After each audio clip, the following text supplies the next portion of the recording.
دوجار ئەنجومەنی نوێنەرانی عێراق لە دانیشتنی ڕۆژی یەکشەممەدا پڕۆژە بڕیاری دەرکردنی هاوپەیمانانی لە عێراق دەرکرد.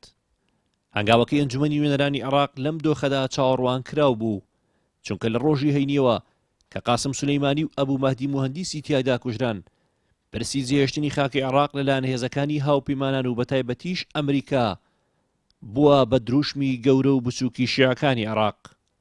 زۆرینەی هەرە زۆری ئەوانەشی کە لە ڕابردوو ناکۆ بوون لەسەر ئەم پرسا لە ئێستادا بە یەک ئاواز داوای جێهێشتنی خاکەکەیان دەکەن.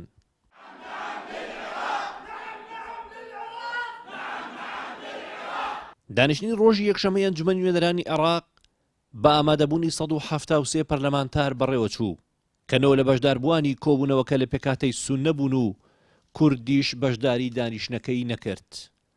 بەشداری نەکردنی کورد لە دانیشتنی ڕۆژی یەکشەممەی ئەنجومەنی نوێنەرانی عێراق بەوتەی زۆرینەی باگایانی سیاسی هەنگاوێکی گرنگ بوو، چونکە لەم دۆخی ئێستا لە عێراقدا دەگوزرێت لە هیچ یەکێ لە ئاراستەکانیەوە ناگاتەوە بە کورد. کورد نە هیچ سەرکردەیەکی سەربازی کراوەتە ئامانج و نە لە ناو خاکەکەشیدا کارەکە ئەنجام درراوە. ئەمە بۆتە هۆکاری گرنگیش کە بێدەنگی و بێلایەنی کورد تا ئاستێکی زۆر بە ئاسایی لێک بدرێتەوە.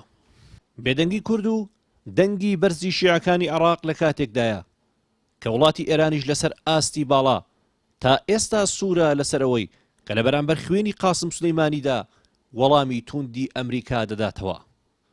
بۆم هەڕەشانەی ئێرانیش ترەمپ کە ڕاستەوخۆ فەرمانی هێرشەکەی داوە ڕایگەیاند چیتر هەڕەشەکانی ئێران قوبوڵ ناکەن و لە ئەگەری هەر جوڵەیەکی ئەم وڵاتەشدا 52 ئامانجیان دیاری کردووە و بەرژەوەندەکانی ئێران دەکاتە ئامانجی چەکە گەورە و پێشکەوتوەکانی. هەرچۆنێک بێت ڕووداوەکانی داهاتوو ئاستی قەبارەی وەڵامی ئێران پیشان دەدات.